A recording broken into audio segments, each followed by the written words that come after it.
ಕೇರಳದಲ್ಲಿ ನಿಧಾನವಾಗಿ ತನ್ನ ನೆಲೆಯನ್ನು ಭದ್ರಪಡಿಸಿಕೊಳ್ತಿರುವ ಬಿಜೆಪಿ ಈ ಬಾರಿಯ ವಿಧಾನಸಭೆ ಚುನಾವಣೆಯಲ್ಲಿ ಕೆಲವು ಆಯ್ದ ಸ್ಥಾನಗಳ ಬಗ್ಗೆ ಹೆಚ್ಚು ಭರವಸೆ ಹೊಂದಿದೆ.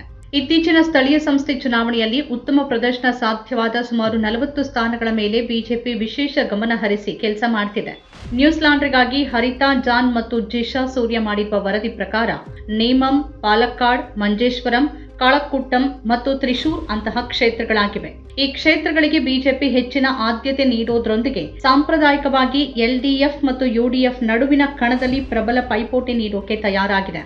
ಚುನಾವಣಾ ಆಯೋಗದಲ್ಲಿ ಲಭ್ಯ ಮಾಹಿತಿಯ ಪ್ರಕಾರ ಬಿಜೆಪಿ ಮತ ಹಂಚಿಕೆ 2016ರಲ್ಲಿ 10.53% ಇದ್ದಿದ್ದು 2021ರಲ್ಲಿ ಸ್ವಲ್ಪ ಹೆಚ್ಚು ಅಂದರೆ 11.3ಕ್ಕೆ ಏರಿತು. 2024ರ ಲೋಕಸಭೆ ಚುನಾವಣೆಯಲ್ಲಿ ಬಿಜೆಪಿಯ ಸುರೇಶ್ ಗೋಪಿ ತ್ರಿಶೂರ್ ಸ್ಥಾನದಿಂದ ಗೆದ್ದಾಗ ಅದು ಬಿಜೆಪಿ ಮತ ಹಂಚಿಕೆ 16.8ಕ್ಕೆ ತೀವ್ರ ಏರಿಕೆ ಕಂಡಿತ್ತು. ಆದರೆ 2025ರ ಸ್ಥಳೀಯ ಸಂಸ್ಥೆ ಚುನಾವಣೆಯಲ್ಲಿ ಈ ಮತ ಹಂಚಿಕೆ 14.76ಕ್ಕೆ ಇಳಿದಿದೆ. ಆದರೆ ತಿರುವನಂತಪುರಂ ಕಾರ್ಪೊರೇಷನ್, ತ್ರಿಪುಣಿತುರ ಮತ್ತು ಪಾಲಕ್ಕಾಡ್ ಪುರಸಭೆಗಳು ಸೇರಿದಂತೆ ಪ್ರಮುಖ ಸ್ಥಳೀಯ ಸಂಸ್ಥೆಗಳು ಬಿಜೆಪಿ ಪಾಲಾಗಿವೆ. ಹೀಗಾಗಿ ಇತ್ತೀಚಿನ ಸ್ಥಳೀಯ ಸಂಸ್ಥೆ ಚುನಾವಣೆಗಳಲ್ಲಿ ಉತ್ತಮ ಸಾಧನೆ ಕಂಡ ಸುಮಾರು 40 ಸ್ಥಾನಗಳ ಮೇಲೆ ಬಿಜೆಪಿ ಹೆಚ್ಚು ಗಮನ ಹರಿಸಿದೆ. ನೇಮಂ, ಪಾಲಕ್ಕಾಡ್, ಮಂಜೇಶ್ವರಂ, ಕಾಳಕ್ಕೂಟಂ ಮತ್ತು ತ್ರಿಶೂರ್ನಂತಹ ಸ್ಥಾನಗಳಲ್ಲದೆ ಕಾಸರಗೋಡು, ಮಲಂಪುಳ, ಅಟ್ಟಿಂಗಲ್ ಮತ್ತು ಚಟ್ಟನ್ನೂರ್ನಲ್ಲಿ ಬಿಜೆಪಿ ಪ್ರಬಲಗೊಳ್ಳುವ ಸುಳಿವುಗಳಿವೆ. ತಿರುವನಂತಪುರಂ ಜಿಲ್ಲೆಯ ನೇಮಂ ವಿಧಾನಸಭಾ ಕ್ಷೇತ್ರದಲ್ಲಿ ಬಿಜೆಪಿ ರಾಜ್ಯಾಧ್ಯಕ್ಷ ರಾಜೀವ್ ಚಂದ್ರಶೇಖರ್ ಕಣಕ್ಕಿಳಿದಿದ್ದಾರೆ. ಸಿ ವೋಟರ್ ಚುನಾವಣಾ ಪೂರ್ವ ಸಮೀಕ್ಷೆ ಪ್ರಕಾರ ಎನ್ಡಿಎ ಈ ಸ್ಥಾನವನ್ನ ಗೆಲ್ಲುವ ಸಾಧ್ಯತೆ ಹೆಚ್ಚು. ರಾಜೀವ್ ಅವರು ಸಿಪಿಐಎಂನ ಹಾಲಿ ಶಾಸಕ ವಿ ಶಿವನ್ಕುಟ್ಟಿ ವಿರುದ್ಧ ಸ್ಪರ್ಧಿಸುತ್ತಿದ್ದಾರೆ. ಕಾಂಗ್ರೆಸ್ ತನ್ನ ಮಾಜಿ ಶಾಸಕ ಕೆಎಸ್ ಶಬರಿನಾಥನ್ ಅವರನ್ನ ಕಣಕ್ಕಿಳಿಸಿದೆ. ಇದು ನೇಮಂನಲ್ಲಿ ಬಲವಾದ ತ್ರಿಕೋನ ಸ್ಪರ್ಧೆಗೆ ಕಾರಣವಾಗಿದೆ. 2021ರಲ್ಲಿ ಕೇವಲ 3,949 ಮತಗಳ ಅಂತರದಿಂದ ಜಯಗಳಿಸಿದ ಸಿಪಿಐಎಂ ಬಿಜೆಪಿಯ ತೀವ್ರ ಪೈಪೋಟಿ ಎದುರಿಸಬೇಕಾಗಬಹುದು. ವಾಸ್ತವವಾಗಿ ಶಿವನ್ಕುಟ್ಟಿ ಈ ಬಾರಿ ಈ ಸ್ಥಾನದಿಂದ ಸ್ಪರ್ಧೆ ಮಾಡೋದಕ್ಕೆ ಒಲವು ತೋರಿಸಲಿಲ್ಲ ಎನ್ನಲಾಗಿದೆ. ಆದರೆ ಅವರು ಸ್ಪರ್ಧೆ ಮಾಡದೇ ಇದ್ರೆ ಬಿಜೆಪಿ ಗೆಲುವಿಗೆ ಸಿಪಿಐಎಂ ಸಹಾಯ ಮಾಡ್ತಿದೆ ಎಂಬ ಊಹಾಪೋಹ ಹುಟ್ಟಬಹುದು ಅನ್ನೋ ಆತಂಕದಿಂದಾಗಿ ಪಕ್ಷ ಅವರ ಮನವೊಲಿಸಿ ಕಣಕ್ಕಿಳಿಸಿದೆ. ತಿರುವನಂತಪುರಂ ಕಾರ್ಪೊರೇಷನ್ ಚುನಾವಣೆಯಲ್ಲಿ ಬಿಜೆಪಿ ಗಳಿಸಿದ ಹೆಚ್ಚಿನ ಮತಪಾಲು ಎನ್ಡಿಎ ವಿಶ್ವಾಸವನ್ನು ಹೆಚ್ಚಿಸಿದೆ. ತಿರುವನಂತಪುರಂ ನಗರಸಭೆಯ 23 ವಾರ್ಡ್ಗಳು ನೇಮಂ ಕ್ಷೇತ್ರದ ವ್ಯಾಪ್ತಿಗೆ ಬರುತ್ತೆ. ಅವುಗಳಲ್ಲಿ 17 ವಾರ್ಡ್ಗಳು ಎನ್ಡಿಎ ಜೊತೆಗಿವೆ. ಅಲ್ಲದೆ ನೇಮಂ ವಿಧಾನಸಭಾ ಕ್ಷೇತ್ರದ ವ್ಯಾಪ್ತಿಗೆ ಬರುವ ಪ್ರದೇಶಗಳು ಲೋಕಸಭೆ ಚುನಾವಣೆಯಲ್ಲಿ ರಾಜೀವ್ ಅವರತ್ತ ಹೆಚ್ಚಿನ ಒಲವು ತೋರಿದ್ವು. ಅಲ್ಲಿ ಅವರು 2024ರಲ್ಲಿ ಕಾಂಗ್ರೆಸ್ನ ಶಶಿ ತರೂರ್ ವಿರುದ್ಧ ಸೋತರು. ಕಳೆದ ಲೋಕಸಭೆ ಚುನಾವಣೆಯಲ್ಲಿ ರಾಜೀವ್ ಅವರು ನೇಮಂ, ಕಾಳಕ್ಕೂಟಂ ಮತ್ತು ವಟ್ಟಿಯೂರ್ ಕಾವು ವಿಧಾನಸಭಾ ಕ್ಷೇತ್ರಗಳಲ್ಲಿ ಸ್ಪಷ್ಟ ಮುನ್ನಡೆ ಸಾಧಿಸಿದ್ರು. ಇನ್ನು ಪಾಲಕ್ಕಾಡ್ ಕ್ಷೇತ್ರದಲ್ಲಿ ಬಿಜೆಪಿ ಪ್ರಚಾರದ ಅಬ್ಬರ ಜೋರಾಗಿದೆ. ಈ ಕ್ಷೇತ್ರದಿಂದ ಕಾಂಗ್ರೆಸ್ ಸತತ ಗೆಲುವು ಸಾಧಿಸಿದೆ. ಬಿಜೆಪಿ ಅಭ್ಯರ್ಥಿ ಶೋಭಾ ಸುರೇಂದ್ರನ್ ಹಿರಿಯ ನಾಯಕಿಯರಲ್ಲಿ ಒಬ್ಬರಾಗಿದ್ದು 2016ರಲ್ಲಿ ಪಾಲಕ್ಕಾಡ್ನಲ್ಲಿ 2ನೇಯವರಾಗಿ ಸಿಪಿಐಎಂ ಅನ್ನ 3ನೇ ಸ್ಥಾನಕ್ಕೆ ತಳ್ಳಿದ್ರು. ಕಳೆದ 2 ಚುನಾವಣೆಗಳಲ್ಲಿ ಇಲ್ಲಿ ಕಾಂಗ್ರೆಸ್ ಗೆದ್ದಿದ್ದರೂ ಈ ಬಾರಿ ಪರಿಸ್ಥಿತಿ ಸ್ವಲ್ಪ ಕಷ್ಟ ಎನ್ನಲಾಗಿದೆ. ಅಲ್ಲದೆ ಲೈಂಗಿಕ ಕಿರುಕುಳ ಆರೋಪದಲ್ಲಿ ಕಾಂಗ್ರೆಸ್ನ ಮಾಜಿ ಶಾಸಕ ರಾಹುಲ್ ಮಮ್ಕುಟ್ಟಿತ್ತಿಲ್ ವಜಾ ಪ್ರಕರಣ ಈ ಬಾರಿಯ ಚುನಾವಣೆಯಲ್ಲಿ ಪಕ್ಷಕ್ಕೆ ಕಳಂಕದಂತಿದೆ.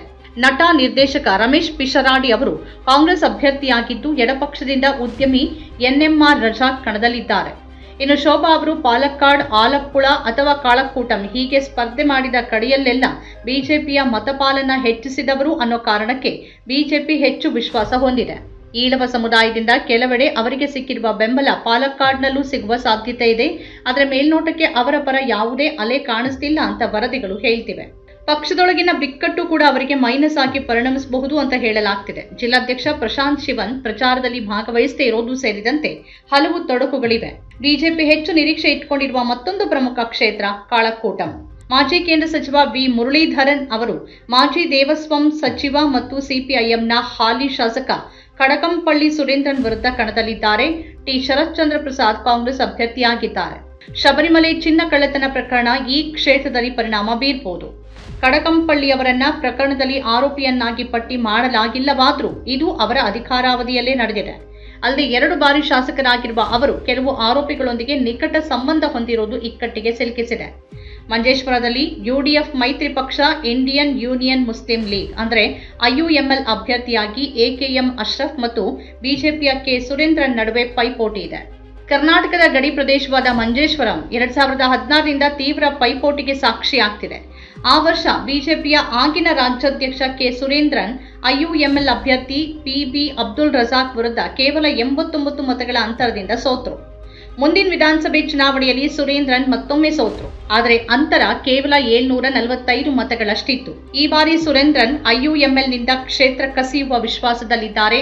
ಆದರೆ ಹಾಲಿ ಶಾಸಕ ಎಕೆಎಂ ಅಶ್ರಫ್ 2021ರ ಗೆಲುವನ್ನ ಪುನರಾವರ್ತಿಸುವ ವಿಶ್ವಾಸ ಹೊಂದಿದ್ದಾರೆ. ಸಿಪಿಐಎಂ ಅಭ್ಯರ್ಥಿಯಾಗಿ ಕೆಆರ್ ಜಯಾನಂದ್ ಕಣದಲ್ಲಿದ್ದಾರೆ. ಅಲ್ಪಸಂಖ್ಯಾತ ಮತಗಳು ಒಟ್ಟಾದರೆ ಸುರೇಂದ್ರನ್ ಗೆಲುವು ಕಷ್ಟವಾಗಬಹುದು ಅಂತ ಹೇಳಲಾಗಿದೆ. ಎಸ್ಡಿಪಿಐ ಅಭ್ಯರ್ಥಿ ಕೆಎಂ ಅಶ್ರಫ್ ಕೊನೆ ಕ್ಷಣದಲ್ಲಿ ನಾಮಪತ್ರವನ್ನ ಹಿಂತೆಗೆದುಕೊಂಡಿದ್ದು ಪಕ್ಷ ಯುಡಿಎಫ್ ಅನ್ನ ಬೆಂಬಲಿಸುತ್ತೆ ಅನ್ನೋ ಊಹಾಪೋಹಗಳಿವೆ.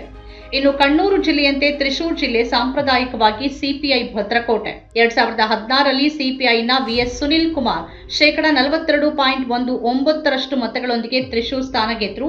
ಆದರೆ ಯುಡಿಎಫ್ ಅಭ್ಯರ್ಥಿಯಾಗಿದ್ದ ಪದ್ಮಜಾ ವೇಣುಗೋಪಾಲ್ 36.7% ಮತ ಗಳಿಸಿದ್ರು.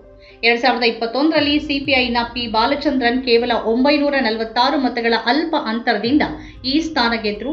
ಆದರೆ ಈ ಬಾರಿ ಮಾಜಿ ಕಾಂಗ್ರೆಸ್ ಮುಖ್ಯಮಂತ್ರಿ ಕೆ ಕರುಣಾಕರನ್ ಅವರ ಪುತ್ರಿ ಪದ್ಮಜಾ ಬಿಜೆಪಿ ಅಭ್ಯರ್ಥಿಯಾಗಿ ಸ್ಪರ್ಧೆ ಮಾಡ್ತಿದ್ದಾರೆ. 2024ರಲ್ಲಿ ಬಿಜೆಪಿಯ ಸುರೇಶ್ ಗೋಪಿ ತ್ರಿಶೂರ್ ಲೋಕಸಭಾ ಸ್ಥಾನ ಗೆದ್ದಿದ್ದಾರೆ ಅನ್ನೋದು ಪದ್ಮಜಾ ಅವರ ಗೆಲುವಿನ ವಿಶ್ವಾಸ ಹೆಚ್ಚಿಸಿರುವ ಅಂಶ. ಕಾಂಗ್ರೆಸ್ ಅಭ್ಯರ್ಥಿ ತ್ರಿಶೂರ್ನ ಮಾಜಿ ಮೇಯರ್ ರಾಜನ್ ಜೆ ಪಲ್ಲನ್ ಕ್ಷೇತ್ರದ ಜನಪ್ರಿಯರಾಗಿದ್ದಾರೆ. ಸಿಪಿಐ ಕವಿ ಮತ್ತು ಬರಹಗಾರ ಅಲಂಕೋಡ್ ಲೀಲಾಕೃಷ್ಣರವರನ್ನ ಕಣಕ್ಕಿಳಿಸಿದೆ. ಕಳೆದ ಚುನಾವಣೆಯಲ್ಲಿ ಗಳಿಸಿದ್ದ ಕಾಂಗ್ರೆಸ್ ಮತಗಳಲ್ಲಿ ಗಣನೀಯ ಭಾಗವನ್ನ ಪದ್ಮಜಾ ಉಳಿಸಿಕೊಂಡ್ರೆ ರಾಜನ್ ಪಲ್ಲನ್ ಗೆಲುವು ಕಷ್ಟಕರವಾಗಬಹುದು. ಕಳೆದ ಬಾರಿ ಯುಡಿಎಫ್ ಅಭ್ಯರ್ಥಿಯಾಗಿ ಪದ್ಮಜಾ ಅವರ ಸೋಲಿಗೆ ಕಾಂಗ್ರೆಸ್ನೊಳಗಿನ ಗುಂಪುಗಾರಿಕೆನೇ ಪ್ರಮುಖ ಕಾರಣ ಅಂತ ಬಿಜೆಪಿ ಬೆಂಬಲಿಗರು ಹೇಳ್ತಾರೆ. ಆದರೆ ಸುರೇಶ್ ಗೋಪಿ ಅವರ ಜನಪ್ರಿಯತೆ ಕುಸಿತಿರೋದು ಈ ಚುನಾವಣೆಯಲ್ಲಿ ಬಿಜೆಪಿಗೆ ಮೈನಸ್ ಆಗಬಹುದು ಅಂತಾನೂ ಹೇಳಲಾಗ್ತಿದೆ. 2024ರಲ್ಲಿ ಚುನಾವಣೆಯಲ್ಲಿ ಗೆಲ್ಲೋಕೆ ಕ್ರಿಶ್ಚಿಯನ್ ಮತಗಳು ಪ್ರಮುಖವಾಗಿ ಸುರೇಶ್ ಗೋಪಿಗೆ ಸಹಾಯ ಮಾಡಿದ್ವು. ಆದರೆ ದೇಶದಾದ್ಯಂತ ಕ್ರಿಶ್ಚಿಯನ್ನರ ವಿರುದ್ಧ ಹೆಚ್ಚುತ್ತಿರುವ ದ್ವೇಷದ ಹಿನ್ನೆಲೆಯಲ್ಲಿ ಬಿಜೆಪಿಗೆ ಬೆಂಬಲ ಕಡಿಮೆ ಆಗಬಹುದು. ನೇಮಂ, ಕಳಕ್ಕೂಟಂ ಮತ್ತು ಪಾಲಕ್ಕಾಡ್ನಂತಹ ಸ್ಥಾನಗಳಲ್ಲಿ ಬಿಜೆಪಿ ಗೆಲುವಿನ ಸಾಧ್ಯತೆಗಳು ಹೆಚ್ಚಿವೆ ಅಂತ ರಾಜಕೀಯ ಪರಿಣಿತ ಜಿ ಗೋಪಕುಮಾರ್ ಹೇಳಿರುವುದನ್ನ ವರದಿ ಉಲ್ಲೇಖಿಸಿದೆ. ಮಲಪ್ಪುಳದಲ್ಲಿ ಸಿಪಿಐಎಂನ ಎ ಪ್ರಭಾಕರನ್ ಮತ್ತು ಬಿಜೆಪಿಯ ಸಿ ಕೃಷ್ಣಕುಮಾರ್ ನಡುವೆ ನಿಕಟ ಹೋರಾಟ ನಡೆಯಲಿದೆ ಅಂತ ಗೋಪಕುಮಾರ್ ಹೇಳಿದ್ದಾರೆ. ಈ ಕ್ಷೇತ್ರದಲ್ಲಿ ದಿವಂಗತ ಸಿಪಿಐಎಂ ನಾಯಕ ವಿಎಸ್ ಅಚ್ಯುತಾನಂದನ್ ಅವರ ಮಾಜಿ ಆಪ್ತ ಸಹಾಯಕ ಎ ಸುರೇಶ್ ಯುಡಿಎಫ್ ಬೆಂಬಲಿತ ಸ್ವತಂತ್ರ ಅಭ್ಯರ್ಥಿಯಾಗಿ ಸ್ಪರ್ಧಿಸುತ್ತಿದ್ದಾರೆ. ಬಿಜೆಪಿ ಕಠಿಣ ಪೈಪೋಟಿ ಒಡ್ತಿರುವ ಮತ್ತೊಂದು ಕ್ಷೇತ್ರ ಅಂತಂದ್ರೆ ಚತ್ತನ್ನೂರು ಅಂತ ಹೇಳಲಾಗ್ತಿದೆ.